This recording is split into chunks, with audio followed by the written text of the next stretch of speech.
You are listening to a Dynamic Works Productions podcast.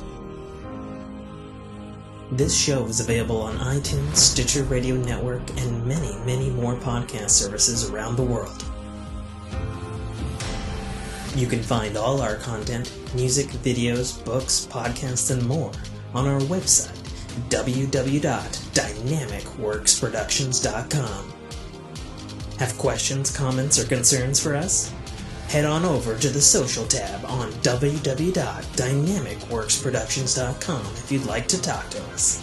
Now, on with the show.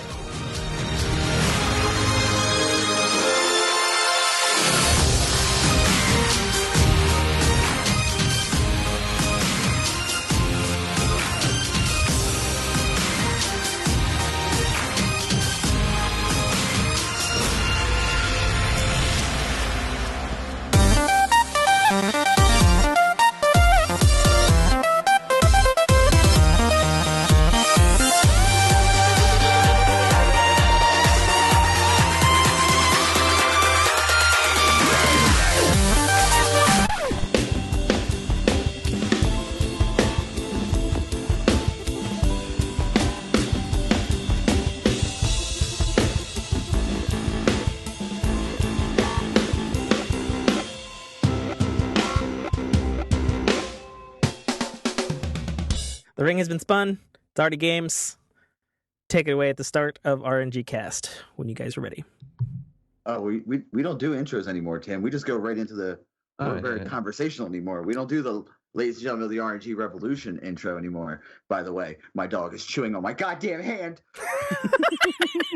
Well, we just got done recording a 2-hour and 21-minute pre-episode or episode. Pre-episode for the RNGcast listeners, you revolutionaries, we love you. And for the Fork family who haven't heard the RNGcast, welcome. Welcome aboard. It's good to have you. Tim, thank you so much for coming on. Yeah. Considering we record so early in the morning for you to come on, you'd have to drink 9 Red Bulls and I don't know, do some other caffeine related substances, even though I know you can't do that. No, cocaine's a hell of a drug. I can do Red Bull actually. Oh yeah, okay. I can do Red Bull. I can do most rock stars.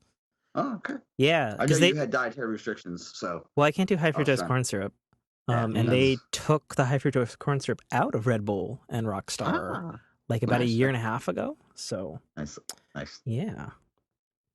So, yeah. Hey, RNG Revolution. The broadcaster gamer Tim K.A. Trotter here. If you hadn't guessed already, the Podfather,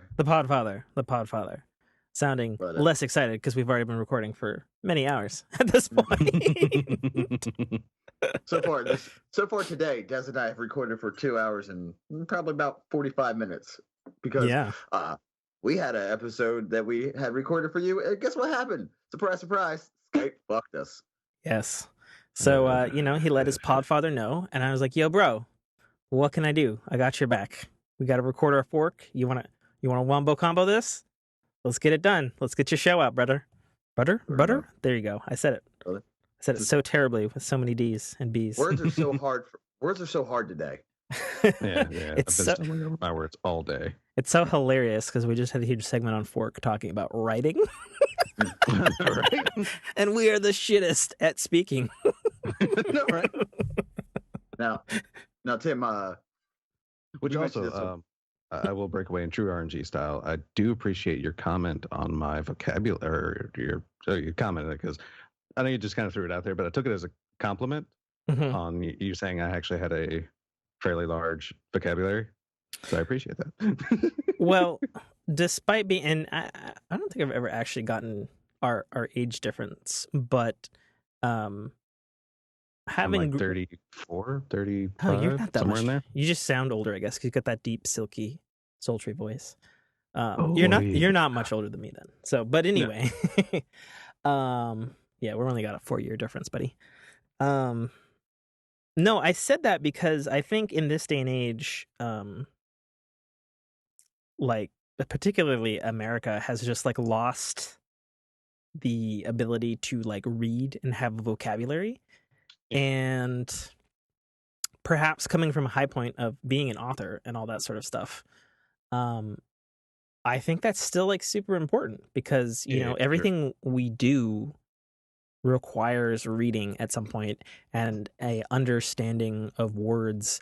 And I think, you know, not everybody can have, you know, like, you know, I've met a bunch of people and they just like parrot off words. And sometimes people like say stuff and they don't know what that actual word means. I was bringing this up the other day to a friend of mine. We were talking about it as well. And I was talking about another friend of mine's wife who said one of the funniest yet my favorite things I've ever heard about like the differences between saying a word and actually understanding a word. And my buddy Jay and his wife Shanice, I guess they were at a dinner party. And they had, I don't know, I guess they had some gay friends or something like that with them. And somebody said something that I guess was homophobic to them. And they, I guess, engaged in non-happy conversation with my friend's wife, Shanice.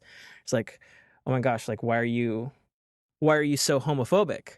And Shanice's retort, being a learned, educated woman, she was like, well, I'm not afraid of them. Because that's actually what the fucking word means. Like, you're afraid of Homo sapien. Like, that's what the fucking word means. Yeah. Like, someone may mention to me that I do, you know, working in warehousing, you would think bunch of big dumb grunts, and I, you know, with our conversations, I have a vast lexicon. And someone said that to me, I'm like, yeah, my lexicon is vast. And they kind of looked at me and I'm like, that's my vocabulary and my knowledge of words. And the dude was like, I knew. I'm like, your face said otherwise. But did you? Exactly. One of my favorite things to do when people sit, like, you know, you sit back and you're listening to people is go, define it. Like if somebody says a word and you're like, what does that mean? Just to see them go, what? Yeah, no, right. Like, you're using it wrong. Yeah. No, I think it mainly stems from me because one of my favorite authors has turned out to be Fred Saberhagen. Okay.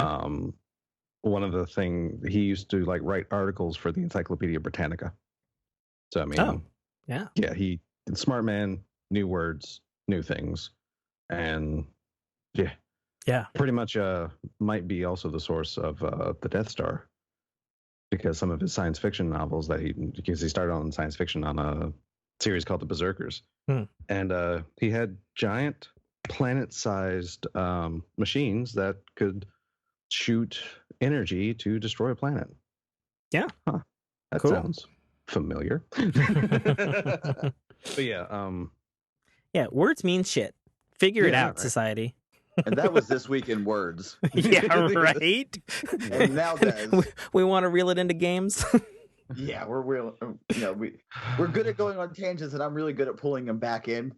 Tim, as the founder of our clan, and I say our clan because Des is now a proud member of our clan.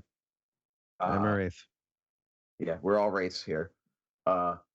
One, has Kono gotten any exotics? I'm guessing no because he hasn't played recently. You've been keeping up with the news. I know you've been playing other games. Yes, I have definitely been playing other games, and I have communicated to our clan at large that specifically on the 20th, there is a big game that I have already started basically another clan for that is completely, it couldn't be further apart from what Destiny is. With the exception that it is probably one of the only other games that I've played that is super community and teamwork focused. I've never played another game that is quite like it. It actually, like, the whole game feels like Destiny raids in the best possible way. And we'll get to that. Yeah, we will. But have you read the TWAB this week? You know, believe it or not, I have. I read it actually before we even got to the segment. Nice. Which I guess isn't a segment. It's really not a segment because this is totally the start of the show. We don't So do now you segments. we don't do I bits know. anymore. I'm sorry. I broke the fourth wall. I'm apologizing right now. Don't worry, we break it all the time. And like speaking of breaking things, I'm gonna have to break my promise now because we ended like our failed episode with, "Hey, I'm not gonna talk about the TWAB anymore." And guess what I'm doing a few hours later? Talk about the TWAB. Freaking having to talk about the TWAB. Go ahead, Des. Like I said, I actually wrote notes to like abbreviate the TWAB, and this Google Drive document is 5 pages long to abbreviate the TWAB. Yeah. It could just be a really small typeface. I mean, Arial, font size 11. I typed the wingdings. Is that right? I think nope. Or I could use Comic Sans because apparently everyone that is into fonts hates Comic Sans. I don't know why. Like, what's the problem? Right? I don't get it. But anywho, and Buster, I apologize because a lot of these jokes I actually wrote into my notes. So, oh dear God. So remember when we had like one like really simple TWAB like a week or two ago? Yeah. I miss it. Just pull that in. So 1.1.4 is on the way. Senior Crucible designer Kevin Yanes, I mean, if you want to be fancy, speaks of General Sandbach and Sandbach. Did I just do it again? Sandbach. I think that was the best part is that's the same exact word. I know. You messed up with the first time we did this. The exact same position, even. My God, my words today. Anyway, he speaks of General Sandbox environment changes. Going back over some things that they mentioned previously, Iron Banner is becoming 6v6. Yay. Mayhem will feature 90% fewer Nova bombs. Their joke, not mine. And Rumble will welcome 2 additional players into the fray. He goes on to remind us of respawn and revive changes. Quick play, you have 2 seconds to respawn. Survival, 7 seconds. Countdown is 7 seconds to be able to be revived. And players will no longer lose revive tokens on death, which is interesting to say the least.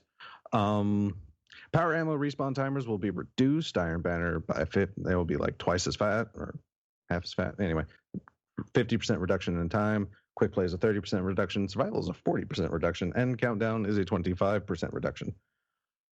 Ammo counts will be adjusted in relation to these timers and by weapon type. Now, they do say in almost all cases, weapons either retain the same ammo count or received a buff, with the exception to swords and rocket launchers, which are being brought down to stay in line with the rest of the weapon offering. Which is very nice. I was hoping they would bring rockets down to 1 with faster power ammo. Like, very nice. Also, speaking of, enemy players will drop their power ammo on death, and they went on to explain that a little better. And the fact that it is not just dropping for you, it is not just dropping for your teammates, it is dropping for everyone in the wild. They have a video at the bottom of the TWAB pretty much demonstrating this and like the sniper flinch changes, supposedly, even though I don't remember seeing that dude get shot. But or maybe he did, and that's like how awesome the changes are. I mean, I don't know. But yeah, the bricks do not stay in the world forever. They will have a diminishing ring around them, very similarly to like if you're doing the Song of Savathun strike and you drop the ball and how it has a decaying timer over it. It will have a similar thing. And this power ammo is not automatically picked up when you walk over it. You actually have to have a button input to pick it up. It seems to be a fast button, like it doesn't take long, but you still actually have to pick it up rather than just walk over it. Gotta take a breath here. There you go. You can do it. I know. And also, starting at 1.1.4, they are changing competitive and trials game modes. Good. Hugely. Go on. And what they're doing is they are taking away the tracker. But Raven, what's the tracker? Well, my friend, That's your radar. So for anyone wanting Inferno back, welcome to the new comp. Mm. And I definitely feel like I've stated before, but I mean, I definitely feel this is like for better or for worse, it's going to create like a separation between the feel of quick play and comp. Yeah. 100%. Because I mean, right now, it feels about the same. Like regardless of what you go into.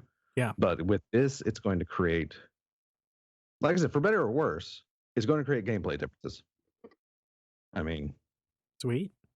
So yeah, spooky trials all the time now, except fewer spiders. Which I mean, also, isn't this? Oh, go ahead. Isn't this also the one where you'll catch bans for quitting? Because stop quitting matches.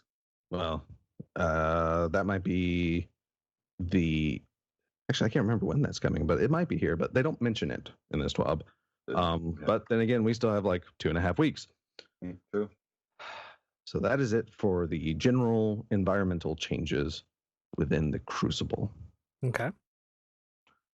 The next we have Josh Hamrick, design lead at Bungie, who talks about Guardian and weapon tuning. Again, his spiel starts with a reiteration. All 3 of Warlock's glides are being retuned to be faster. Mobility stat itself. Yes. Mobility stat itself is being retuned to be faster. Player's ground speed cap has been increased, allowing for faster total movement speed, regardless of how you may get there. So, again, Arcstrider, Sentinel, and Striker will all move faster and at the same pace while on Super. And the previous shoulder charge changes are being entirely reverted. So it can be a movement option once again. Now, in the past 1 or 2 TWABs, they mentioned some changes coming to Arcstrider, which sound amazing. Well, now they're talking about changes coming to the Dawnblade.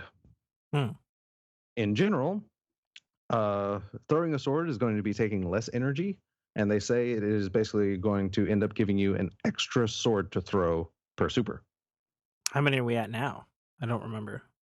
Jesus. I think it makes it up to 6. 6. Okay. It's like up to 6, because I think it's at 5 now. Okay. I could be mistaken. Yes, for the bottom tree of the Dawnblade, the Everlasting Fire perk, where killing an enemy with Daybreak extends its duration, they're buffing that to give you more super duration. And they are reducing the Icarus Dash cooldown. So that's going to be pretty good. In the top tree, interestingly enough, they seem to be adding something to Swift Strike, which Swift Strike is a melee which leaves burning damage, but also temporarily increases your movement and reload speed. Well, they're adding the fact that as long as it's active, they're removing all in-air accuracy penalties. Which, holy crap, because that's going to make the Wing of Sacred Dawn exotic chest piece, which gives you, Angel of Light, quite nice if you have no in-air accuracy penalties. Yeah, and then I agree with that, because I always thought that exotic looked awesome, but it didn't have super practical use. I mean, it was the same thing as Angel of Light. It's like your target, but hilariously, even though you're in the air, you actually still get in-air accuracy penalties. It's like not that great, but like I said, Swift Strike, there is no more in-air accuracy penalties for as long as it's active, which is a few seconds, which isn't too long, but still really good. And for Heat Rises, which per kill while you're airborne gives you grenade and melee energy, well, they're increasing the grenade and melee energy you get from it, which makes a really good loop, in my opinion. I think that Dawnblade kind of needed. I think this is going to work out really, really well, and might make Dawnblade quite, at least initially, popular. Yeah. Yeah, for sure. And giving that in-air accuracy thing, they're Warlocks. See, whenever D2 actually initially came out, looking at the trees, I thought Warlocks were going to have a little more aerial supremacy. Well, that and Angel of Light was actually part of the tree instead of on an exotic. But anywho, But yeah, it seems like that's the route they're kind of going for warlocks, is even giving them an edge on, like, because hunters of course have, with their vertical reach, have quite impressive like aerial control, but the warlocks might actually have a leg up with this. All right, and then to the meat and potatoes, the weapons. I'm going to save the big one for last this time because it spawned a lot of discussion. Yeah. So, skipping over that and going to scout rifles, they are increasing the PvE damage for all scout rifles, and they are increasing the base damage for high impact scouts. Hand cannons will again increase PvE damage.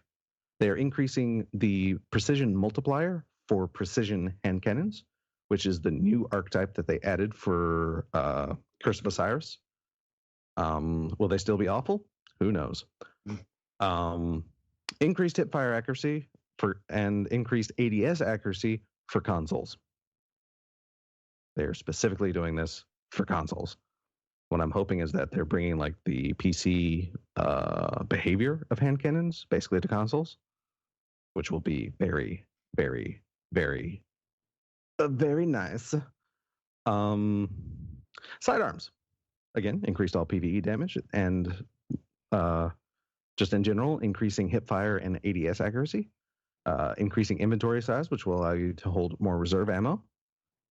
They're increasing their minimum range, and they're adding an ADS movement bonus, which I think will be quite interesting.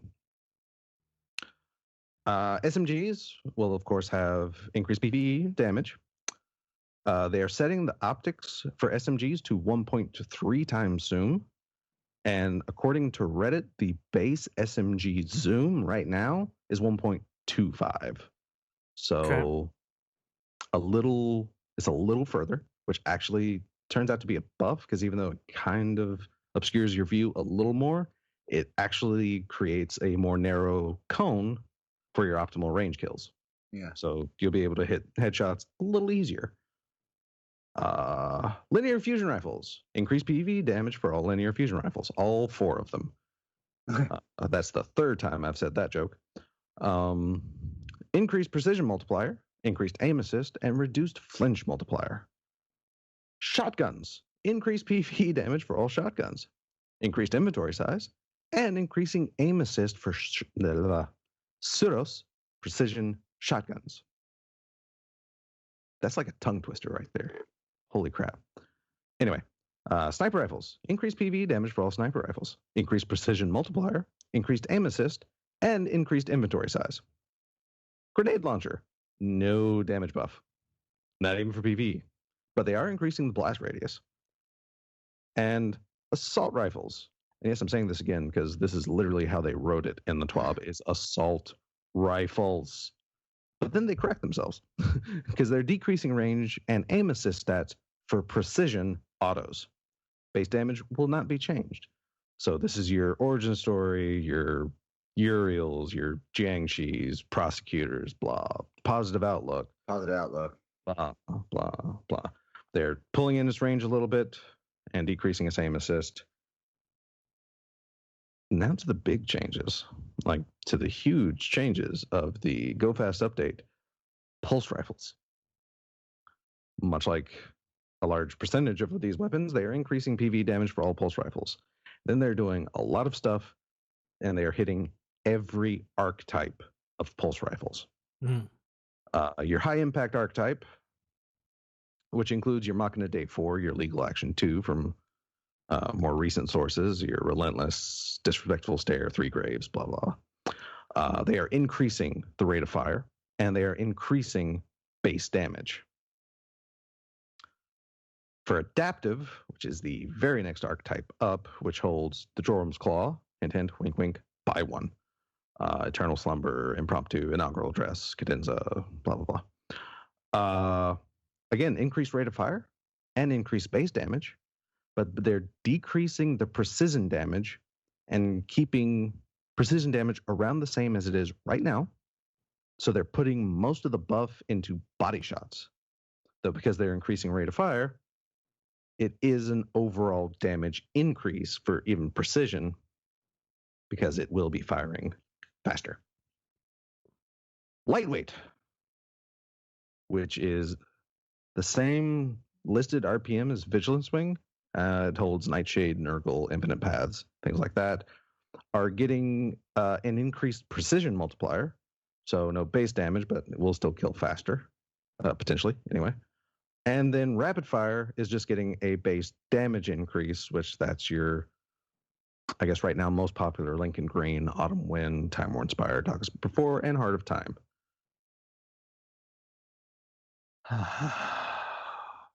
So yes, it seems they will, like, they're hitting pulse rifles hard with a buff stick. I mean, hard. Like, this is going to change a lot of things, and a lot of pulse rifles are going to be really good. Hopefully to reclaim the mid-range utility that auto rifles kind of stole from them in D2. So, perks. High impact reserves and kill clip are getting an increased damage in PvE. Rampage is also getting increased PvE damage, but they're also increasing the duration of how long Rampage lasts, which is going to make that really, really strong. Dragonfly, they're increasing damage, increasing radius, and stronger visual effects. They are making your explosions better in every category. Grave Robber, instead of loading 0.3 of your magazine, will reload 0.5, half of your magazine. Nice. Timed payload, which I still can't think of anything else that has that trait other than the True Prophecy from Future War Cult. But the damage, they're changing the damage split, which right now favors direct damage. And they're going to split the damage to more favor explosion by 55% explosion damage and 45% direct, which should give it a slightly similar range cheat that Explosive Rounds has right now. And speaking of which, they are decreasing the PvE damage for Explosive Rounds because of all the weapon buffs that they're giving for PvE. They're trying to basically make sure you're not doing too much damage to mobs with Explosive Rounds. Ability mods are being reworked to be, so this is your melee, your grenade, and your class ability cooldown mods are literally going to be twice as effective. So I think we said, like, instead of 6 seconds at maximum efficiency, it's going to be 12 seconds, like, taken off of the cooldown. But they are saying it's like the mod rework is still definitely coming. It just needs more time. It will be coming in the 1.2.0 update. But they felt like this ability, like, buff is needed enough to go ahead and push this out ahead of the mods 2.0. And I'm sorry, hunters, but invisibility is changing. The way invisibility currently works for hunters, whether you're dodging, well, as a Night Stalker, whether you're either dodging or throwing smoke to initiate invisibility, is dodging itself temporarily kills aim assist and projectile tracking, allowing you to dodge things. Smoke just initiates invisibility. But for the duration of invisibility, aim assist and projectile tracking are still disabled. Your dodge finishes, invisibility expires, and then your aim assist and tracking are re-enabled. In 1.1.4, for PvP only, they are changing this to where the dodging will still kill aim assist and projectile tracking, smoke still invises you, but there is no... Basically, while you're invisible, you're still susceptible to the effects of aim assist and projectile tracking, Jesus, during invisibility. So I think you actually said that during the first cast too. I could have. I'm like stumbling all over the exact same spots. Like, what the crap? But so yeah. Take 3. I know, right? But essentially, invisibility is going to be good for invisibility. So if you don't notice the blue shimmer, you'll have the edge. If they notice the blue shimmer now, you're going to be kind of boned. So you can't just run up blindly into people while invisible. Like, you could probably still do it with a sword because sword. But the fact that, like I said, the guns will function 100% whether you're invisible or not.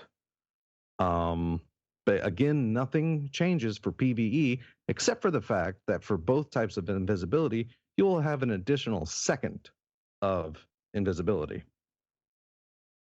And they've updated us in the fact that the sniper bug, creating horrendous flinch apparently in the snipers, has been found. The fix is implemented, but it is not coming into the 1.2.0 update in May. And then again, I'm reading this as their ending because I love this one line in it. They say, it's just the first leg of a long journey. We hope this makes the game more fun for you all, that it begins to bring back hero moments and makes you feel a bit more like tiny gods. But we also hope you know there's more to come and that this gets you excited to come along for the ride. There are companion app updates. And again, meant even more now, read it yourself. I love you, but I'm tired of reading from this frickin' twab. Yeah. Christ. And that is the twab. Now, Tim, I know personally that you have stepped away for a little bit from Destiny for a little bit. Yes.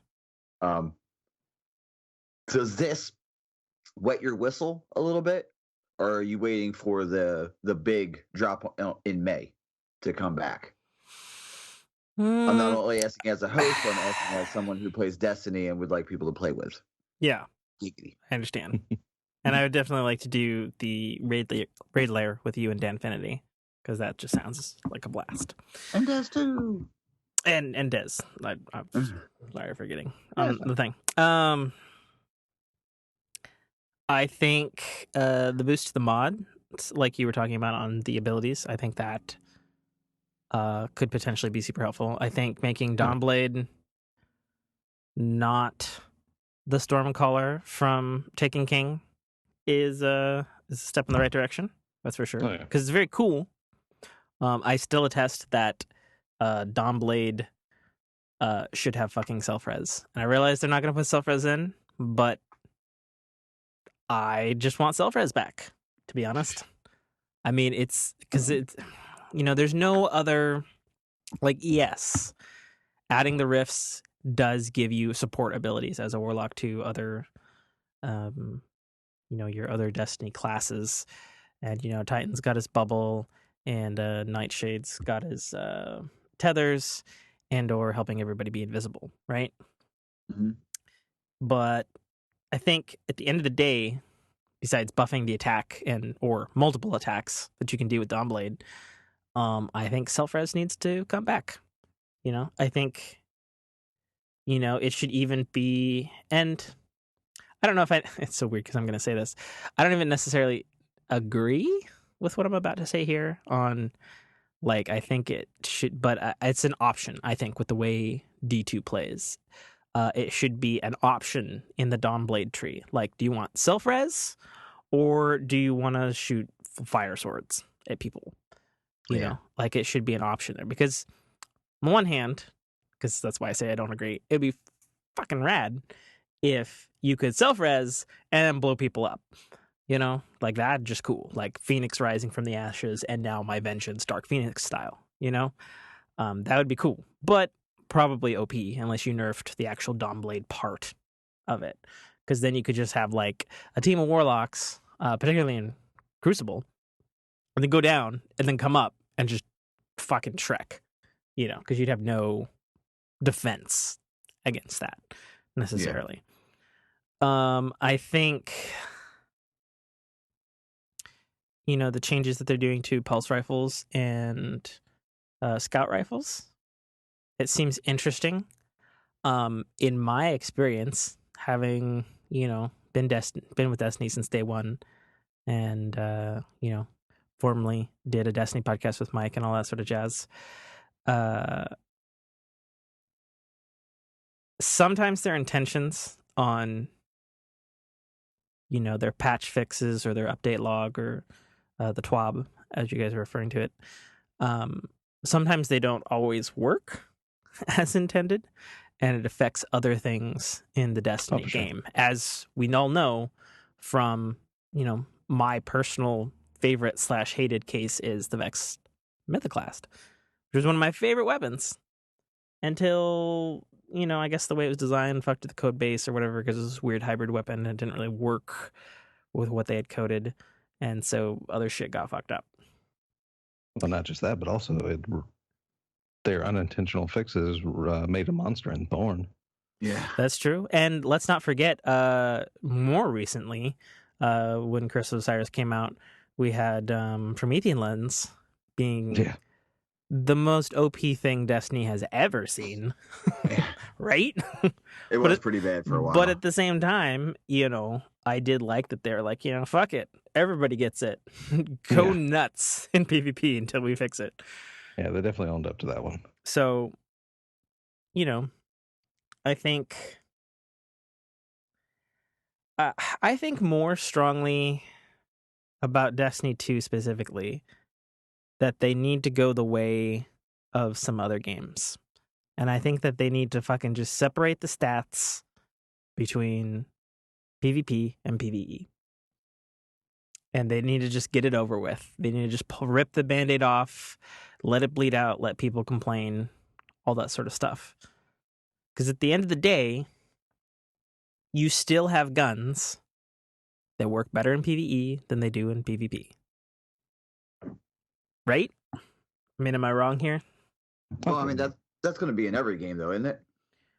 Well, no, because Destiny is the only game that you have one weapon and it works in both modes. You know what I mean?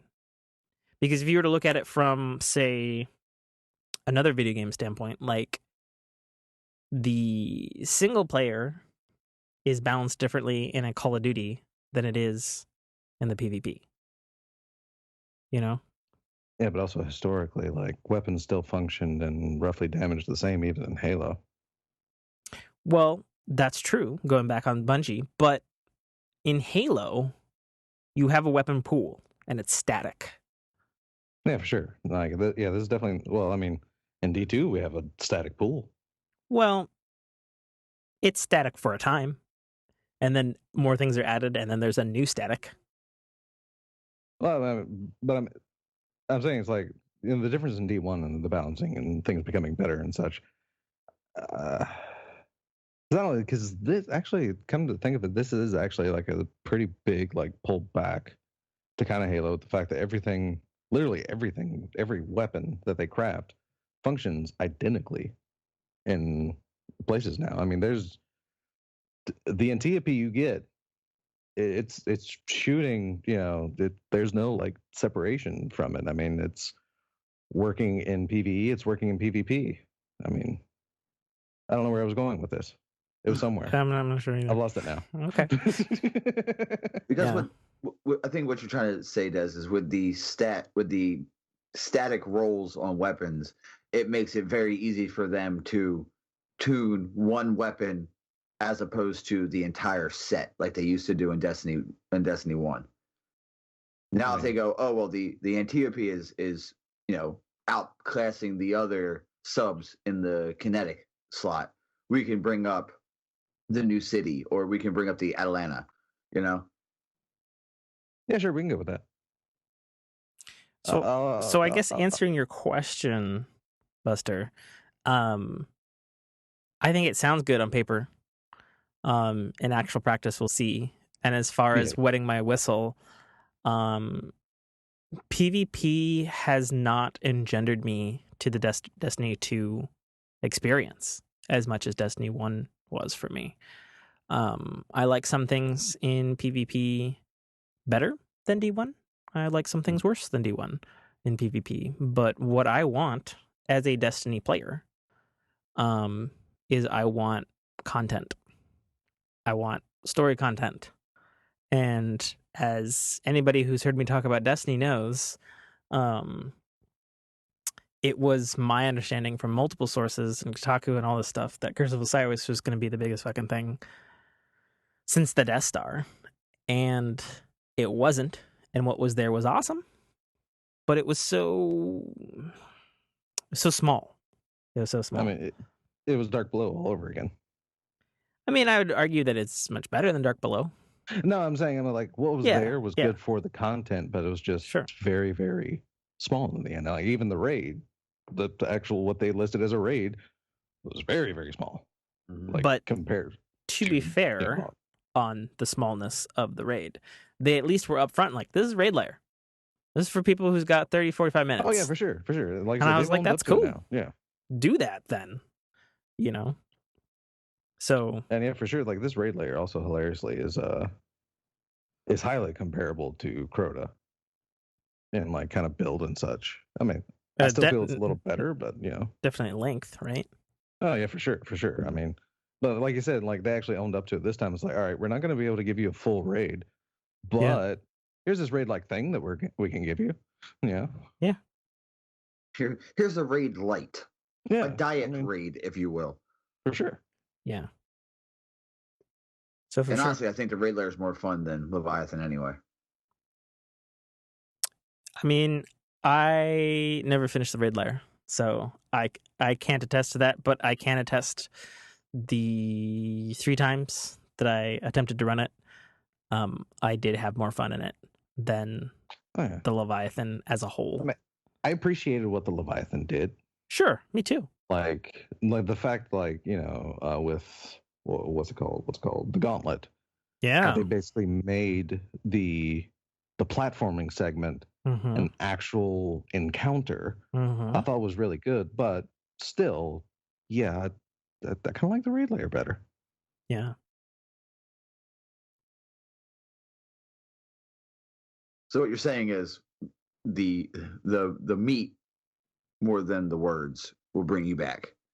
Yeah. If when the big update comes, or I think the Rasputin one, well, I'm sorry, the Warmind is in May, right, Des? Yeah, May they even listed something. a date. They actually confirmed a day. Did they confirm a day? Because I remember talking to Mike about this on Fork 2 weeks ago, and I think it was Bungie officially confirmed early May, air quotes. And then there was the Xbox Live leak, and it was like May 8th or 9th or something.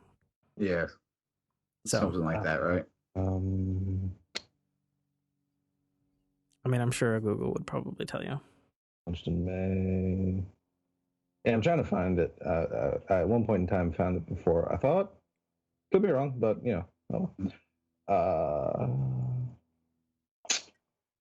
nothing that I can find easily.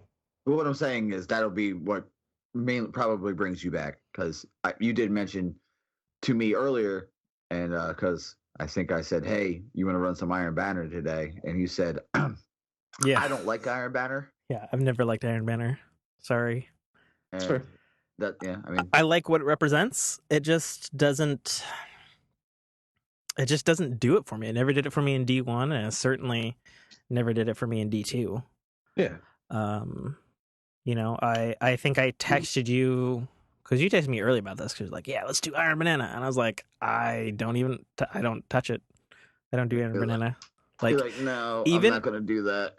Yeah, even as like, I would rather play Trials of the Nine any day of the week than Iron Banner. Like, that's just me as a person and what I like and dislike. Speaking of Trials of the Nine, I need to get into that like steadily. So you're missing out some good. You're missing out some good. Yeah, you're missing out on some good weapons though, Tim. I must say. In Iron Banner. Yeah. At least that, like, I can't confirm like the usefulness of all their perks and traits and such, but I think I said it last week. Iron Banner weapons tend to either look good or be good. And since these are just kind of like reskins, they're definitely holding that true, because style-wise, they're like the best things ever. Like everything they come out with. Okay. I mean, just that. Yeah. Dear listener, go out and get the anvil. Okay. Roman's anvil. Do it. What And the claw. what type of weapon is it? It's a 450 precision kinetic auto. In origin story, but oh my god, is that thing smooth? Yeah. Yeah, those It has stable auto rifles, they're good. Yes. It has under pressure. Okay. Which increases stability and accuracy the lower it gets in the magazine. So sweet. And either accurized rounds or steady rounds. So it all runs in real well. And get the claw. Yeah.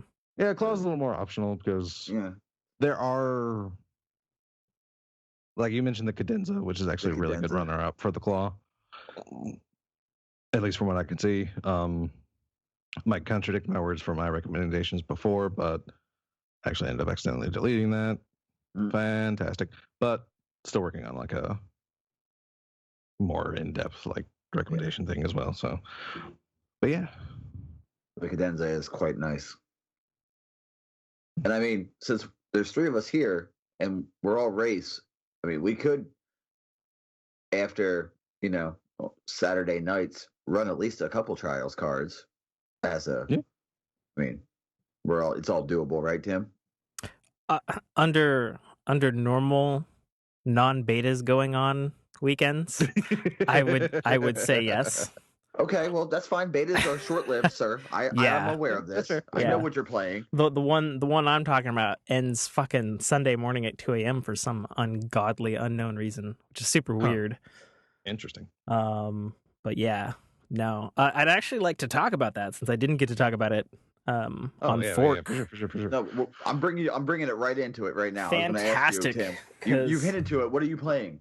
Okay, so I am playing the Microsoft exclusive game made by Rareware, Sea of Thieves. And I gotta say, I have never had a video game experience quite like it. And that is some strong ass words. I think I mentioned early in the show, the only closest experience I could say is like the best moments of like a Destiny raid where you're with your friends and you're doing all something really awesome and everybody's got your role. That is the whole game of Sea of Thieves at all times. And I depending on how much content they launch with,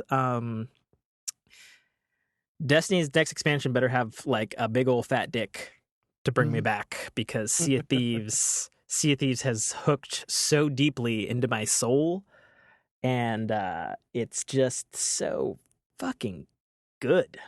When we last recorded our fork before I did Emerald City Comic Con, that evening I actually jumped on the Sea of Thieves beta, which I didn't even know. It was kind of weird because I had to understand that it was like a closed beta, and then I just happened to have my Xbox on, and a little thing popped up and I was like, "Hey, download the Sea of Thieves closed beta scale test," and I was like, "Oh, okay." And then I also read that it was like, "Oh, it closes up at Sunday." And I was like, "Oh shit, I have 5 hours to try this out." Download faster, you bastard.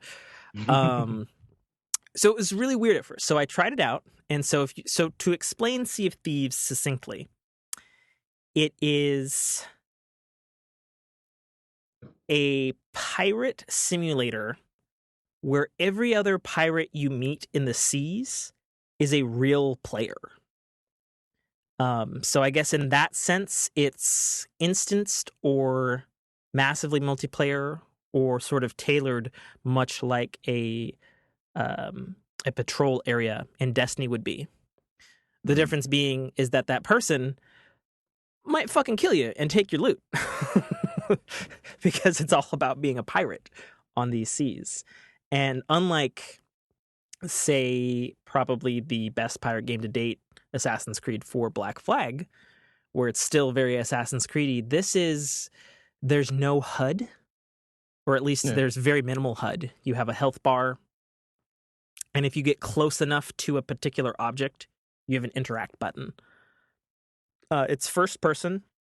If you're on a ship, like everything on the ship works kind of like how you would think a ship would work. Like you have, you have ropes to lower and raise the sails. You have ropes to turn the sails. You can douse lanterns. You can load cannonballs. You can actually load yourself in a cannon and shoot yourself out of a cannon.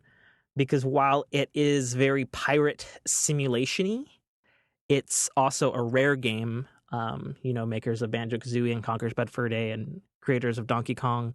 And I was about to say, don't you dare leave out Donkey Kong Country. I would never. I'm a rare boy at heart. Warts and all after they got purchased and sort of gutted by Microsoft. This is a return to classic rare form, but in a super modern post-Destiny era. And it's so wild because it has directional and proximity voice chat. So if you're not looking to your left to yell at your crewmate, hoist the sails,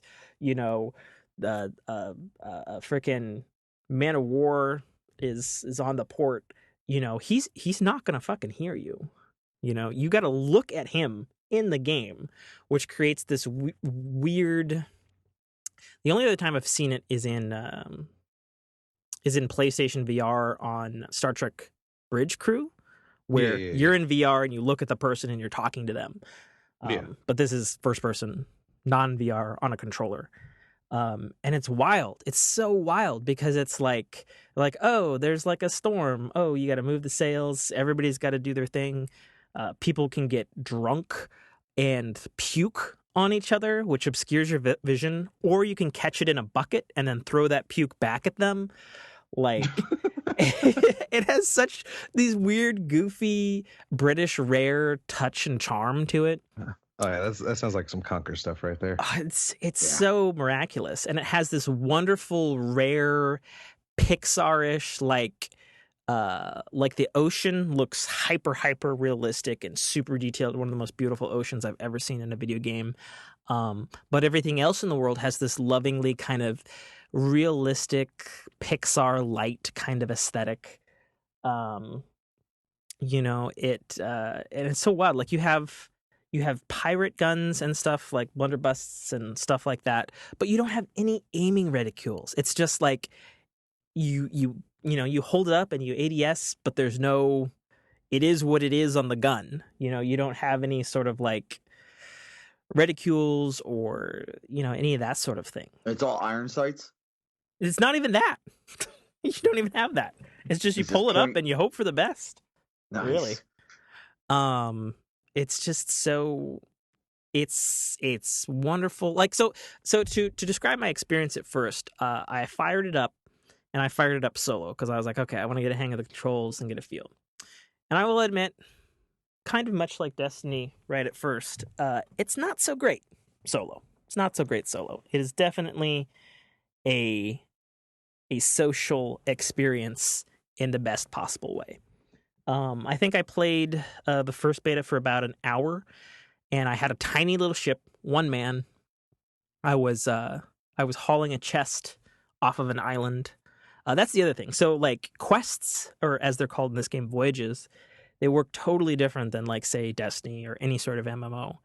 I mean, you do get them from a person, but it's like you get a clue and you get a map and you have to figure it out from there. And it's like, okay, there's a huge sea, and it's like, okay, I have a map, and this island sort of looks like this, and you're kind of looking at another map to kind of figure out, like, okay, I think this island looks like this, and it looks like, it's like they want me to find, like, 3 tentacles on a southward wind. What the fuck does this riddle mean? And you, like, go there, and you figure out the riddle, and you find the chest, and you're like, oh, wow, that was actually really cool. And you hoist your chest, and I was hauling it back so that I could go get paid for gold, right? And and I'm in this tiny ship, and this big ship comes by, and I'm like, oh Jesus, they have like 8 cannons and 3 masts, and I got 1 mast, and I'm 1 man, and I'm like, oh crap, I hope they don't steal my shit. So first of all, they fired on me. My little dinghy, like, it just fucking tore to shreds. It has a mechanic where sort of the provisions in the game are, you have bananas, hilariously Donkey Kong for health, and you have wood and cannonballs are sort of commodities. And so the cannonballs hit my ship, punched a bunch of holes in the lower deck. You got to run down to the lower deck. You got to slap a piece of wood on it, patching it up, and then your bottom deck is filled with water. So you got to take a bucket and you got to scoop it up with your bucket and throw it over the side of your boat. I'm getting attacked by these guys. 2 of them shoot out of a cannon, land on my boat, and suddenly I'm in a sword and gunfight with these 2 real pirates. And I'm like, oh, Jesus. You know, I kill one of them, and then the other one kills me. And then the respawn mechanic is really wild in this game. So you die, and you appear on the Ferry of the Damned in the underworld, and you have to kind of finagle your way with ghosts to get off this ferry and respawn. And if your ship is still alive, you respawn on your ship. If not, you end up at Shipwreck Cove, and you got to shell out some money, and you've lost all of the things. And that was like my single player experience with this game. After that, I paired up with matchmaking, and I was on a crew of 4 people on a much bigger ship. And there was another guy there. He'd been playing the beta for a while. He showed me the ropes, and it was like a totally different experience. It was like there's multiple masts to manage. You know, there's crew. It has an anti-griefing mechanic in the game, which might be the greatest and most authentic pirate experience ever, where if somebody's griefing you enough, as a crew, you can vote to lock that motherfucker in the brig. And he sits down in the bottom of your boat. And he can't do shit about it. He gets a physical timeout voted by the crew, managed by the community you're playing with. So if you have a caustic or toxic person, be like, let's throw him in the brig. Screw that guy. You know, like I was playing last night, and one of my crewmates who was doing very good, but he kept getting drunk and throwing up on me. And I'm trying to drive this giant ship, right? And we're hitting rocks and stuff. And we're like, he's causing us a lot of damage here. Let's throw him in the brig. So he's in the brig, and he's just throwing up everywhere. And the bottom of the boat was filling with this puke that's coming out of this guy. and we had to leave him in there until he was sober, basically. And it's just so wild, you know. And like we sailed across some islands, and we had this mission for some merchants to get some particular chickens, like a red feathered chicken and like a golden chicken. And it's just like, here's the mission. And it's like, well, where do you go? Like, they don't give you any sort of like, you need to go here waypoint. It's all about navigating the seas, figuring out where shit is. Like, we sailed to a bunch of different islands, and we're scouring the islands looking for chickens, you know. And we finally find these chickens, and they're like, okay, how do we get them? And because it's all sort of like, you have to figure it out. It doesn't hold your hand, which, you know, is going to turn off some young gamers and stuff. But I think for gamers like us, it's very refreshing, I think. And then we found out that we are actually supposed to get like chicken coop crates from a different merchant at one of the islands. So we had to sail back. We get these stupid fucking chicken crates. And we sail back to the island where we saw the chickens. We got to track down the chickens all over again because they've moved. Stupid chickens. We get the chickens, and we're in the process of swimming back to our ship with the chicken coops. But because the game is also part simulation, we were sort of swimming and the waves were lapping, and one of our chickens drowned because I didn't keep the chicken coop above water so that the chicken could breathe. And I'm going, this fucking game is ridiculous. I love it. You know? So we find the other chicken, we get the chickens back. And there's just like all this wild pirate fantasy stuff. You know, we're sailing back with these chickens, and there's this like ominous like smoke skull with like green glowing eyes, and we're like, what the fuck is that? And we go towards it, and it's this huge pirate base, but it's like undead skeleton army pirates. And it turns out it's like one of the game's like raids, which I guess anybody can join in like at the same time. So you could be fighting another pirate crew against the raid skeleton army. And we like killed the skeletons and took all this loot, and it was like a ton of chests and stuff. We're like, oh my God, that was amazing. And we fought all these skeletons, and everybody's wounded, and our ship looks like a fucking Swiss cheese and is barely holding on in the water. And we've got like all this high value like cargo on the ship. and we're like, oh shit, we've got to get to a port because, you know, if your ship sinks, it's what's holding your progress until you get it sold, you know? Because if your ship sinks, you lose anything your crew has accrued, right? And so we're sailing back and we get to the docks and we're feeling really high and mighty.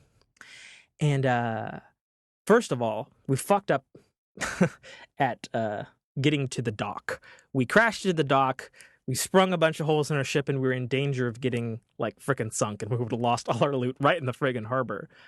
And then this little dinghy with 2 people comes out of nowhere, and apparently, and we didn't know this, we thought like the harbors where you sell your stuff are kind of like the social spaces in Destiny. Turns out they're not. Everything is free game at all times. They run into our ship. They like fucking shoot over. They try to take our stuff. We kill them.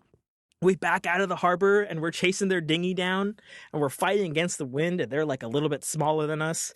And we're like, oh shit, what are we doing? And we're chasing after them. We still have all this high value stuff on our ship. And we're chasing after them, and they're way ahead of us because they're smaller. They can catch the wind faster than we can. We're fighting waves. We're fighting against the headwind. And then we because you can like drop the anchor at any point to do like a jerk maneuver like they do in the movies and stuff. And so we do this jerk maneuver, and we get near them, and then you know, and I was captain of this particular crew. And, you know, I'm like, you know, take the wheel, one of these guys I was playing with. And so me and him, we launch ourselves over with, you know, being shot out of the cannon. We land in their boat. We kill one of them. We throw another one off their ship. He gets eaten by a shark. And then we steal their ship, run it back to the harbor. Our boat parks. And then me and this other guy, we take all of their shit from their ship, sink their ship. And it was like, fuck you. And we stole all their shit and then sold their shit. Because a pirate's life for me. Now, Tim, I have a question for you. Yes. Actually, I have several questions. Go for it. One, how much is the Xbox One? That's a good question. Like an OG one? Well, is that all I need to play this game? Yeah. It'll run on all 3 Xboxes and Windows. And it's cross-play as well. Okay, cool. 2. What might I need to do to convince the missus to let me get an Xbox One so I can play this fucking game? Okay. So my Jessica played this beta with me last night. She fucking loved it and is now slightly less angry at me that I now have 2 Xboxes. No, oh, you're still angry? She's behind me. She's still angry. I could guess she's behind you. Yeah. Oh, man. She's either behind you or you have bigger problems that involve spirits. Yeah. Now, you want a headset, babe? I really just by the way, it sounds so cool. Like we all could be on the same ship together. That sounds pretty dope, and how everything is real time, active and going. And so I'm sitting here like, man, it's 365 days of my love worth an Xbox One. I mean, I could definitely try that for Christmas, but then I'd be like, here's months behind. So I had an interesting, because I was like, I'm really sold by the beta, but I did just buy, you know, a $500 console. So my console came with that probably wonderful Xbox thing, Games Pass. Mm-hmm. It's going to be on Game Pass for day one. So I have a free trial for 30 days, so I get to play it for 30 days for free. And after that, it's $10 a month like Netflix. Oh, wait a minute. So I could definitely get an Xbox One. Here, let me. I could definitely get one. Let me show you here. I'm pulled up GameStop. No, I just did as well. 10. I could definitely get one. It's like under 300. I could definitely negotiate that. Yeah. I got Pete. I got her Pete. There you go. Use Pete. Easy peasy. Yeah, use the Pete. Yeah. So like, it's I'm so enamored with it. Yeah. So yeah, there you go. A pre-owned one is $200.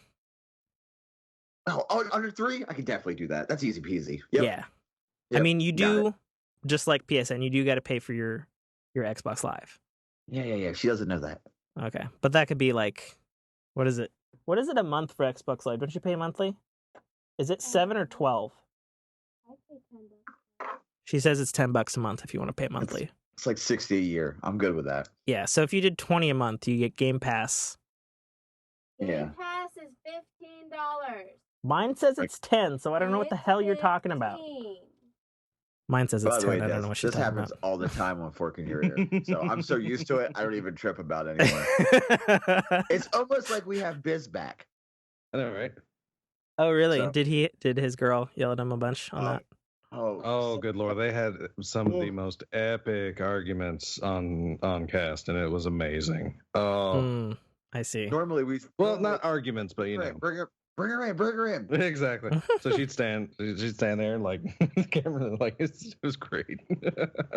What was it? Prime rib and maple syrup? You don't know. Oh god, yeah. You don't know. It might be delicious. I definitely know you don't put ketchup on.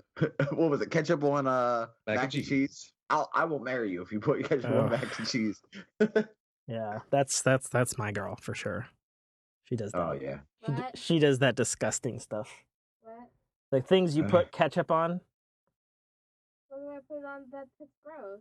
Don't you put it on mac and cheese? No. You don't put it on mac and cheese? That's What do you put it gross. on that I found gross? I put it on eggs. Oh yeah, you put it on eggs, you fucking weirdo. I've done that myself. I do Okay. that too. Sorry. Yeah. Sorry guys. You're all fucking weirdos to me now. I still love you all. That's fair. Like it on eggs? I mean, as I They found all it like less... it on eggs, hon. Oh yeah, that's the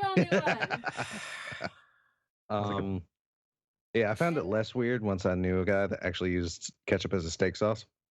It's like, okay. no. Yeah, that's a little weird for me. I wouldn't do that. I would put maple syrup on my steak though. That is good. 7 in my office, right? Because you're fucking fired. Put ketchup on fucking steak. Now, yes. Now, Tim, is that the only game you're playing? I mean, I still play, I play Fork in Your Ear. There you go. The video game. Didn't know it's happening. Surprise. No, that's not true. Sadly. No, I've been playing, like I've been saying on Fork in Your Ear, I've still been playing a lot of Zelda. I just cleared all 120 shrines on Master Mode, which is like the ultra hardcore mode. And it only took me since September to do that. I've still been playing a lot of Astroneer, which, by the way, Mike, would be another incredible game to play should you so choose to get an Xbox One. And I've been playing Fortnite still play Fortnite with the other part of our clan that isn't playing Destiny. And I don't know if you played Fortnite lately, but there's been a ton of fucking improvements. It's now 60 FPS across all platforms. So it's ultra buttery smooth. And interestingly, you have the option to go back to 30 with increased graphics if you so choose. They increased the draw distance. So now, like, I don't even need a sniper anymore. I can see anybody from anywhere. Like, the draw distance might be the best draw distance I've ever seen in a video game, period. I don't even know what wizardry they did there. But it is Epic Games, and it's running on their Unreal Engine 4, so if anybody's going to get the most out of their engine, it's them, you know? So I've still been playing Fortnite. They've got a lot of cool stuff in it. They added impact grenades. Have you seen this yet, Mike? The flashbangs? No. Impact. Or pulse, whatever they're called. So it's basically, they don't do any damage, but basically a radius, and it launches players. So you can throw like people. Bounce pads. Yeah, kind of, except in a grenade form. So it launches people, and there's like a bunch of like hilarious gifs right now where like somebody's like throwing a grenade and it has thrown themselves out a window and into a tree into death. Just by mistakes and physics and logic and all that sort of stuff. They have a Chinese or Year of the Dragon festival going on right now. So a bunch of the things that were Christmas themed, as you might have seen, Mike, are now dragon themed. And they added one new town destination in addition to already the huge map update, which you already know about. So they added like a Chinatown thing on the far south of the map, past. Dragon, you say? Yeah, dragons. You had me at hello, sir. Yeah. So they added that, and then they also added some stuff where, like quality of life stuff, like when you're building, it auto switches to whatever your next available material is, which is super nice. So in the heat of a moment when you're building and trying to build steps or a ramp or something to get away, and you run out of wood, and you fall off, and it's your fault. Now there's a little leeway there. It'll switch to brick or metal or whatever. So that's real nice. And yeah, just the game is running really smooth. And I just read yesterday, because I completely disbelieved it. Apparently, some fucking how, the game is coming to iOS and Android. Like, yeah, you sent me that. You sent me that link. You sent me that article. That's pretty interesting. I don't know how they're going to do that. Yeah, I mean, and it's going to be crossplay too. So, like, as PlayStation players, we will be fighting iOS and Android people? Like, how's that going to work for them? Like, do they need a controller? Or are they going to have touchscreen controls and it'll be awful? So we'll, be killing a bunch of scrubs who are, like, shooting at the ceiling? Like, what is that? I don't even know, man. There's already at least 4 major Battle Royale iOS and Android games right now. So it's definitely within the realm of possibility. That's true. I never thought about that. Because isn't there a mobile version of the original one, PlayerUnknown's Battlegrounds, in China specifically? I think there is. I don't know. Yeah, I'd heard about that, actually. Well, you say PlayerUnknown, but the original was H1Z1. Yeah. Yeah, but, who's heard of that mode. anymore? And for that matter, who's heard of PlayerUnknown's Battlegrounds? Because Fortnite is beating it, like, by a crap ton in the numbers department. Fortnite is spanking that ass for a lot of games. Yeah. Oh, yeah. And I gotta say, I gotta feel a little bit bad about the developers of PlayerUnknown Battlegrounds, because obviously they popularized it. And as far as I know, they're relatively indie. And then Epic Games just switched gears and were like, oh yeah, we built our Battle Royale in a month. And now we're throwing our full massive AAA development resources behind it. What up? And we're giving it away for free. What up? So, dog eat dog world, right? And to further bridge it into things we've already talked about, they have a John Wick skin. Oh, yeah. I finally get that now. And now I want it. But unfortunately, the way they do those skins, because they have season packages, and they've changed that a bit now too, Mike. Yeah. And I think it is better ultimately, and it's definitely how they're monetizing the free part of it.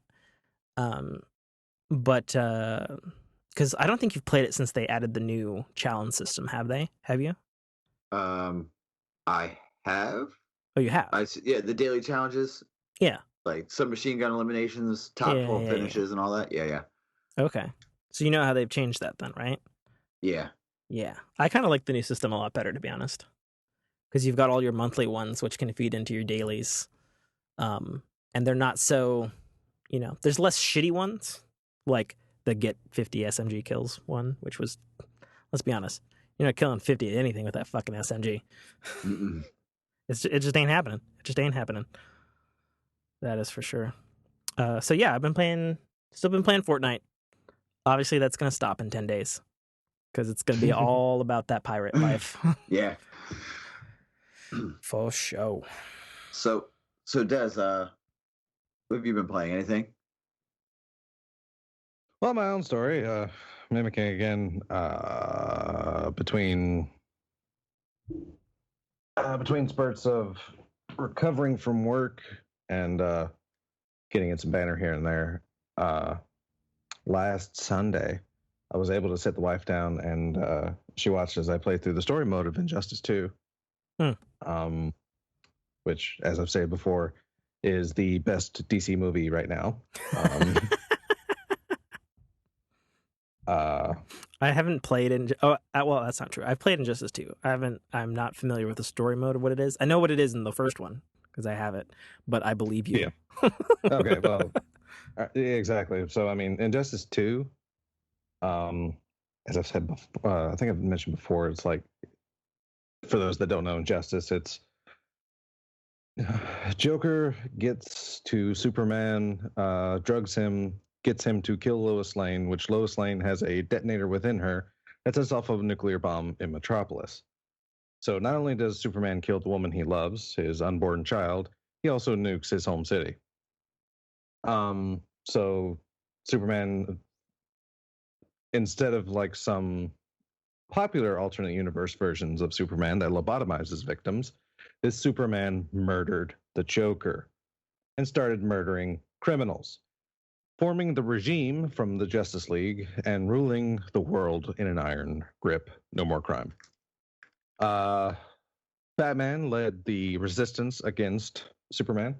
And in Justice 1, they pull the normal continuity into theirs to stop Superman, blah, blah, blah. And Justice 2 picks up in the aftermath of the other reality, where they have to deal with Brainiac. So, and like I've said in the story, like without spoilers or anything, but it's it comes down to the fact it's like, you know, Superman finds out Brainiac's coming. It's like, you're going to need me. Batman's like, yeah, maybe not. And that's, you know, one of the plot points. But anyway, so yeah, so it's an incredible story. It's very nice. I love the interactions, of course, between Batman and Superman, and just the love that NetherRealm Studios like puts into this game is definitely felt like in the story mode, and what they've learned like in recent years with their story modes. It is just very, very nice. And I must say, the freaking alternate Superman ending is freaking baller. Like, holy crap. But anyway, so yeah, and there's also, like, for all those Mortal Kombat fans, there's a crap ton of freaking, I say a crap ton, but there are a few Mortal Kombat Easter eggs in the story mode. And didn't you say that it's the best deal? It's the best it's the best DC movie right now, for sure. Yeah, like it is best DC movie as of right now. that says a lot. Yeah, I mean, it just is. Now, I don't know if I have made mention of this, but man, I've been playing other than Iron Banner, obviously, but I've been playing a lot of Paladins. Surprise, surprise, right? I know, right? Never saw that one coming. Yeah, never saw that coming. Don't say I didn't warn you. But yeah, other than Paladins, man, I've been playing a lot of Iron Banner. I have a fully ornamented set now. That's nice. I have unlocked all of my ornaments for the Iron Banner armor. I have full sets for every class now. And I can say I have never thrown so many goddamn punches in my life. And I see that. I don't think that I will ever be the same again. But it was, I don't want to say super easy, because, you know, it's not ever, nothing is ever super easy in these games. But it was fun. I'll say that, because throwing a suppression nade and then running up on him and punch him in the head is definitely one of the most rewarding things I can say I've done recently. So that was that's it. But I have, and I put the video in our chat. A buddy of mine sent me that. It's a Facebook post for iCombat. I don't know if you guys have ever heard of iCombat. No, I haven't heard of that. It's basically like the best way I can put it is it's like laser tag but with people. Okay. It's laser tag, obviously. but they give you realistic guns, like legit ass military grade weapons with laser emitters on them, and it's in the like post-apocalyptic zombie type scenario, and basically all you do is you shoot zombies. Nice. The entire time you shoot zombies, which will be fun because you guys know I have experience in doing such a thing. Not shooting zombies, but shooting just realistic weapons. And my buddy messaged me and said, "Hey man, you want to do this?" And I said, "Yeah, hell yeah, let's do this." So if you guys wanted to watch the video, it's there. It seems pretty cool. Other than that, man, just a lot of Iron Banner, a lot of paladins. I love Moji because like I said earlier, I'll never ever play Talus if Des and I play paladins and decide to go flanks. Be flanks on flanks, because I'll admit Des is a terror with Talus. So yeah, that's pretty much what I've been doing. And I mean, we talked about what we watched on, when we were on Fork in Your Ear before we recorded this. Yeah. And Tim just sold me an Xbox. Sweet. I look forward to it, brother. Yeah, man. That you had me when you were like, "Oh, you could just be a crew," and I'm like, when you mentioned, you're like, "Damn, it sucks because you guys can't be my crew," and I'm like, wait. Yeah. I wanted to ask you, like, do you mean like we could be on the same ship, name the ship, design the ship, shoot shit, take shit, like? So to give you an idea, because I already have it set up and I already have 8 people in our crew. So you start off with a blank ship, right? And you get different ranks with different factions, much like Destiny in that sense. And you get access to higher tier voyages and more gold and that sort of stuff. When you get enough gold, you get ship cosmetics. In this case, our crew is the Clinking Tankard. And our ship and sail design is 2 big old mugs of grog clinking and overflowing. Nice. Yeah, and according to everything I've read and looked at for the game, hilariously, much like Destiny, their whole goal is that you become Pirate Legend. And when you become Pirate Legend, you get access to your own pirate hideout fort, legendary ships, and pirate base. And I was reading a thing today that somebody found an island in the beta that isn't on the map. And there's like a whole underground to the island that looks like a pirate lair. That's probably going to be in the final game. And I guess your ship like launches out from underneath a waterfall.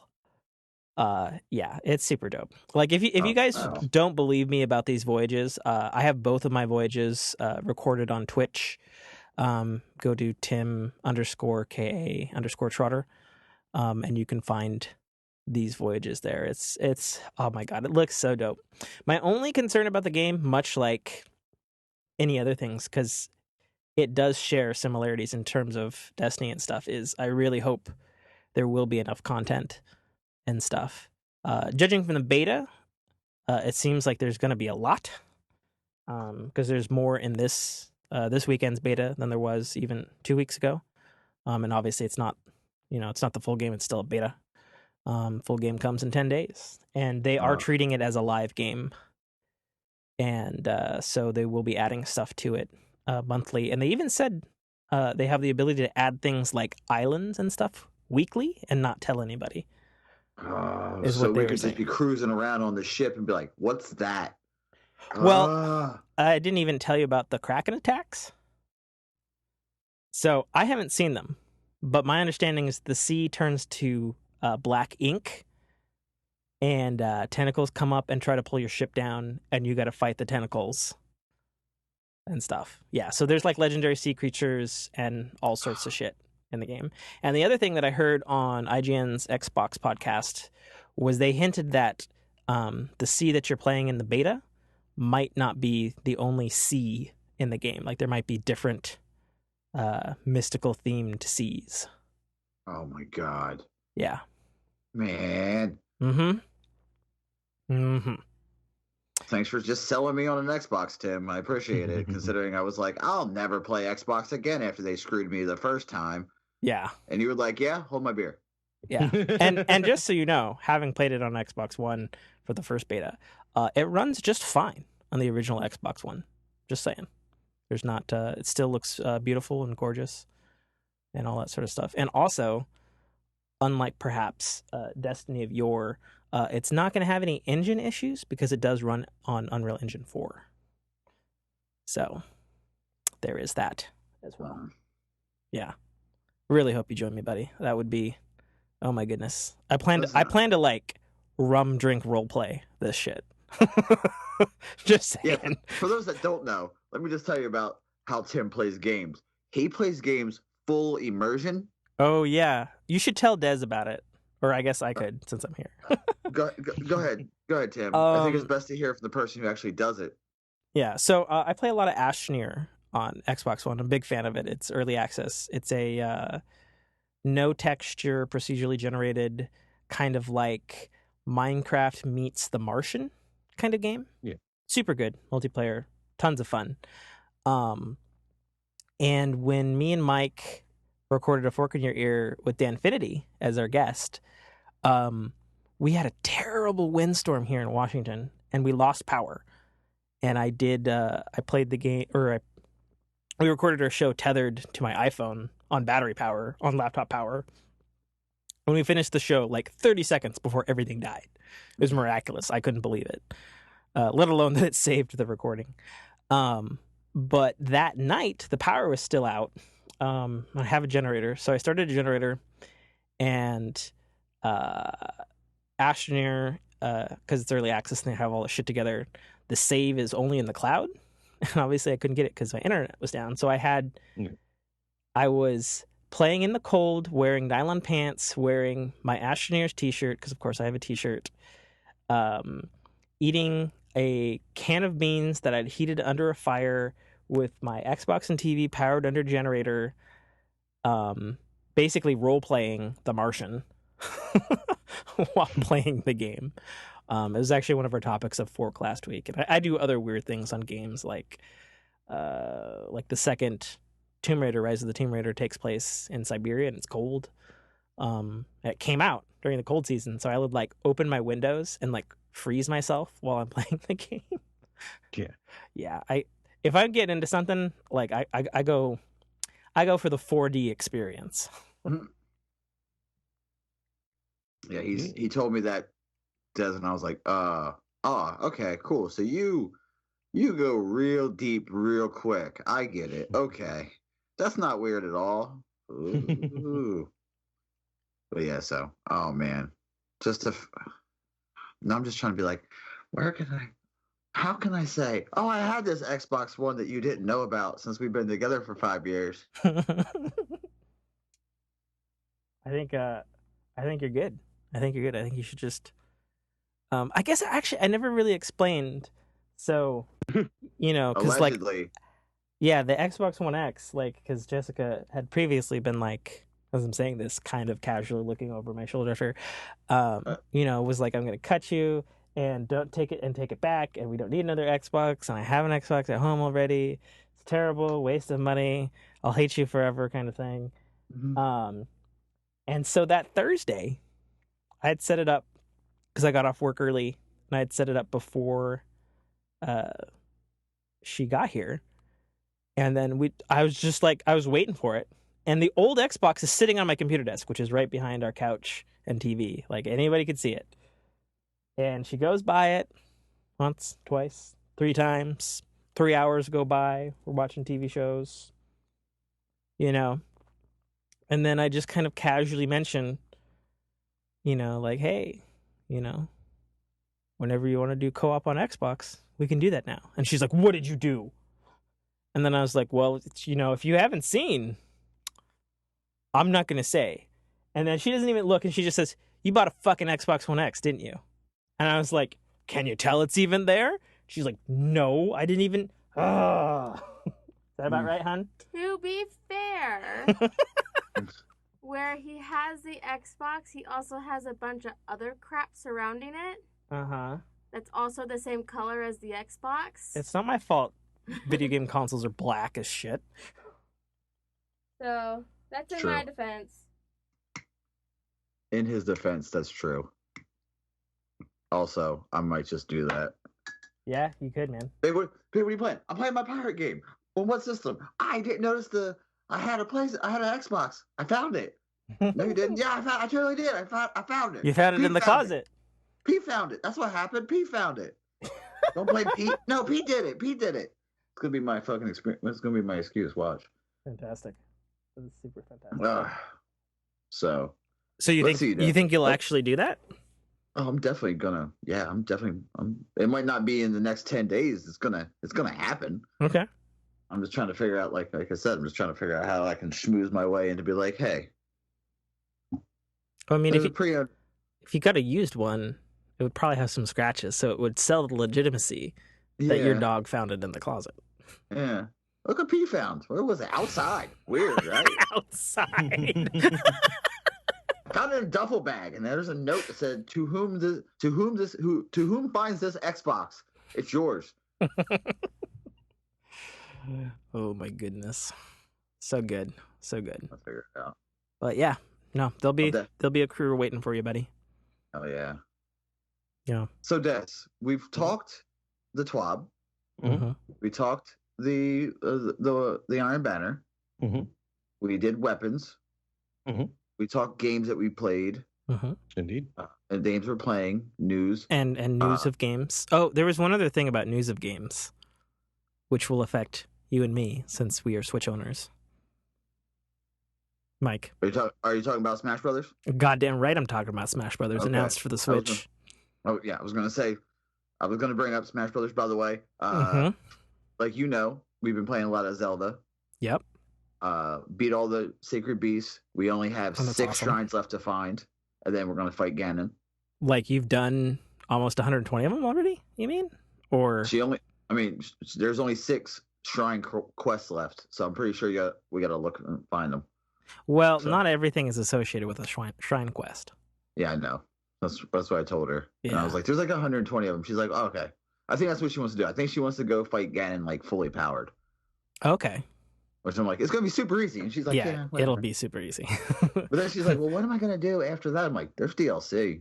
And she's like, yeah. So she's super excited on that. Yeah. Did the DLC pop for the stuff? Because after you beat the 4 Divine Beasts, the DLC dungeon stuff should pop. I think so. Like Zelda, wherever the fuck you are, will do like a little mind melt thing. And be like, Link, I sense you're powered. Over here. Here's DLC shit. Yeah. Also, something she's super stoked about. Apparently, there's a Pokemon game coming to Switch. Oh, yeah. That's going to be just like Stars? Yeah, that's what it's rumored to be, Des. Yeah.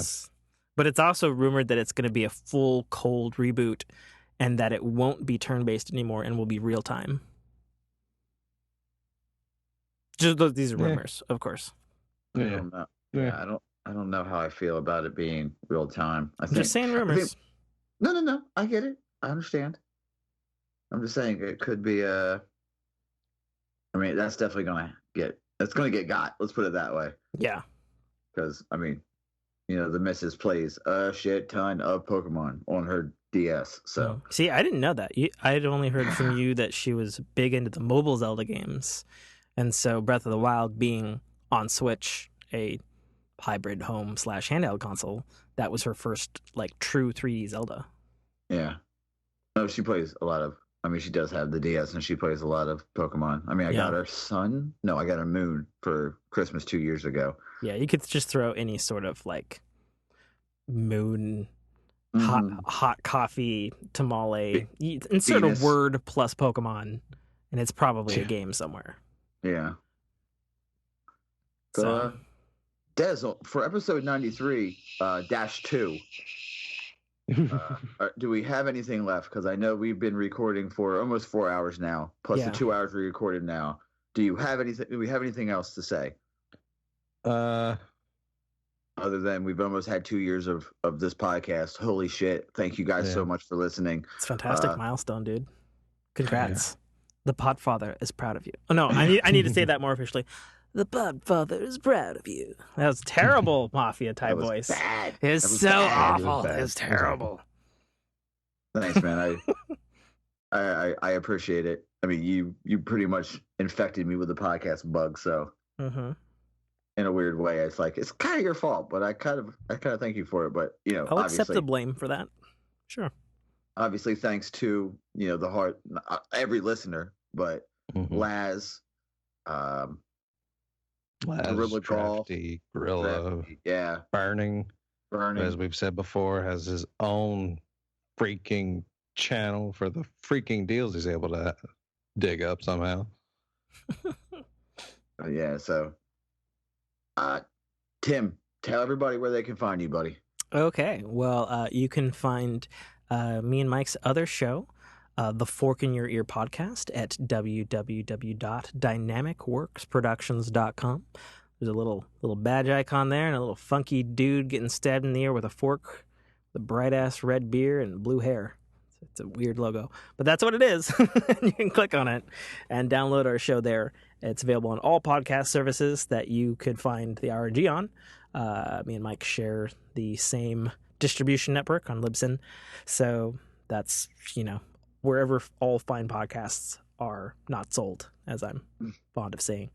You can also connect with me personally on Twitter at Tim_T, or check out anything that I'm streaming on Twitch TV, Tim_K.A_Trotter. You can find any of that stuff there. Or if you don't want to figure out how to spell that, you can also go to that same website, dynamicworksproductions.com, click on the videos. Even though that fucking page hasn't been updated and has like shitty placeholder tech, you can still click on it. It'll go to the appropriate YouTube and or Twitch. I think that's everything. Oh, I mean, and I wrote a book, which, hasn't sold, but, whatever. I'll keep shilling it until it does. I wrote a book called The Citadel Arrival, by obviously my name, Tim K.A. Trotter. It's available on Amazon Kindle and iTunes iBookstore for only $2.99. Buy a book, support the Fork in Your Ear show, because that proceed isn't going to RNG, but it'll help Mike's other show, The Fork in Your Ear. And there's free samples available on each respective market. It is a novella, so it's basically a long form science fiction short story. And that would be awesome if you would both buy it and leave a feedback, good or bad, doesn't matter, on whichever market you buy it from. I read it. It's good. Hey, it's almost like business. You're back. welcome. I know, right? Thanks, baby. Yeah, I am cooked by the amount of podcasting we have done, and you guys must be more cooked since this is round 2. So, yeah, I'm out of breath. Wrap it up, brother. Well, this is your boy Raven. You can find me as usual on Twitter at DES_Raven. You can add me on PS4 at DESRaven, one word. Please leave a message on where you come from if you are not familiar to us, because we'll think you're a weirdo. And that's not so bueno. Yeah. And I'm Buster Knuckle, about to pull this train into the station. You can find me on Twitter at BusterKnuckle13. That's BusterKnuckle13. You can find me on PSN, BlisterLister113. Like Des said, please send a message so I know you're not some random weird bot that wants to send me weird messages that like I make sexy time in 3 minutes. Please don't be a porn bot. They want to give you a coupon for a Real Doll 3, a 6-pack deal. Yeah, exactly. We could have talked about that on Fork, because I saw a picture of one of those real dolls. Holy shit! Right? You can find this podcast, the RNGcast, if this is your first time listening. Thank you for listening, and you can find us on Twitter at the RNGcast. You can email us, therngcast@gmail.com. We love hearing from you. If you want to, we have a Patreon. If you would like to support us monetarily, you may do so. Patreon.com/the RNGcast. We are doing special Patreon exclusive episodes for every patron. If you pledge $1 or 15 or 100, if you pledge 100, thank you. By the way, wait. So you do an exclusive episode for every Patreon person? Yes. It's open for everybody. Do they get to pick what the episode is? Well, what we do, Tim. Yes. Since you asked, I mean, king of segues here. Mm-hmm. Are you familiar with Mystery Science Theater? Of course. Well, this is RNG. Oh shit! recap. Actually, speaking of that, I saw the gal who does the puppet for the gold one at Comic-Con. Really? Yeah. Tom Servo? Yeah. No. Yeah. Jessica was in the bathroom, and I was just chilling out by the escalator, and we were going to lunch, and we just came by, had big old VIP badge. It was the thing, the real thing from the show. Nice. Well, what we do, Tim, we do Mystery Science Theater 3000, but RNG style. You know, Des and myself. And the first one we did with actually a clanmate, Honus 5. Okay. And we did Mystery Science Theater. We did our commentary over the atrociously bad movie on Netflix, Zombies. What the hell is that? Oh, it's a zombie movie, but the only zombies are fucking animals from a zoo. There's a zombie koala. No. Sir. Yes. Totally yes. zombie koala. Totally a zombie koala. No. And a little girl beats it to death with a baseball bat. There you go. Yes. She is the hero we deserve. She is the not the one one we need right now. And the that is available, like I said, to everyone and anyone who pledges to our Patreon. And considering we had a Patreon for so long and didn't post anything, it's like, sorry.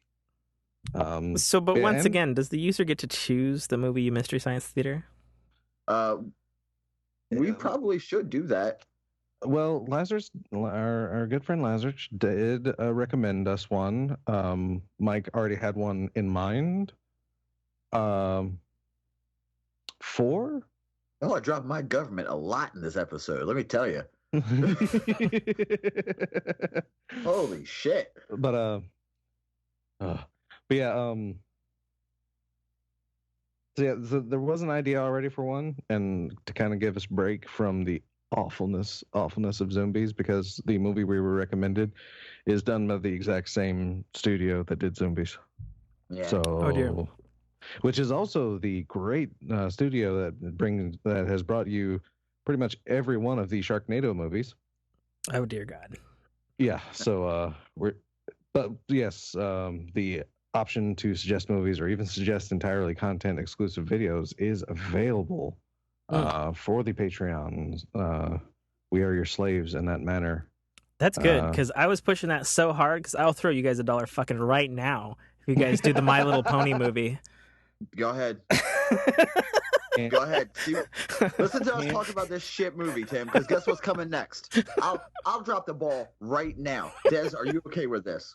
Oh, go ahead. The next movie we're gonna review, or not review, sorry, to run a commentary to Mystery Science, is none other than the Netflix exclusive premiere movie, Bright.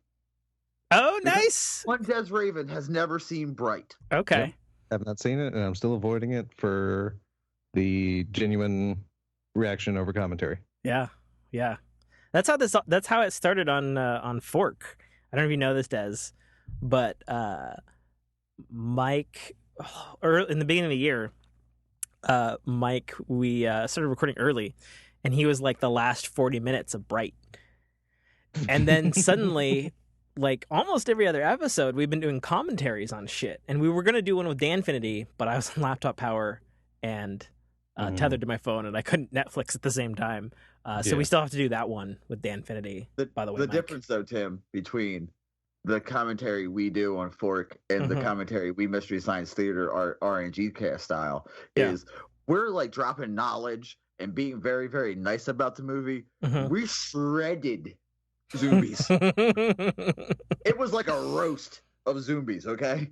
That sounds fantastic, actually. Yeah, it was, because trust me, Zombies gave us plenty to work with. Nice. They dumped the bullets at our feet and said, shoot away. And we said, I'm going to hit you. And they said, yeah, totally.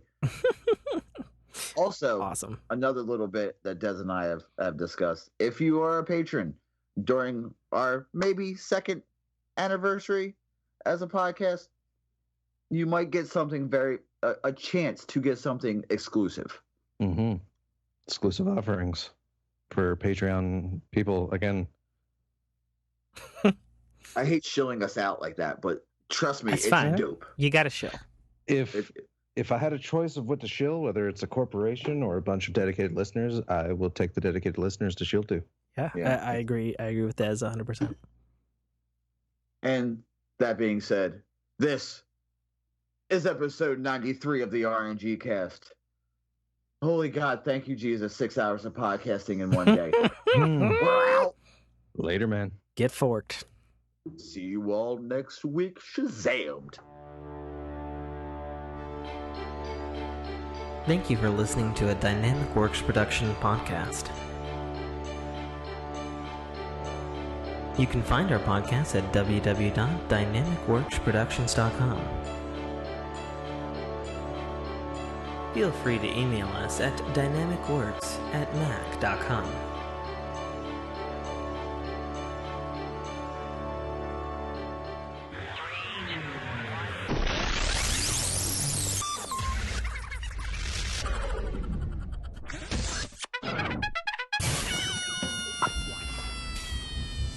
This is Dominic Armato, the voice of Guybrush Threepwood, and you're listening to a Dynamic Works production podcast.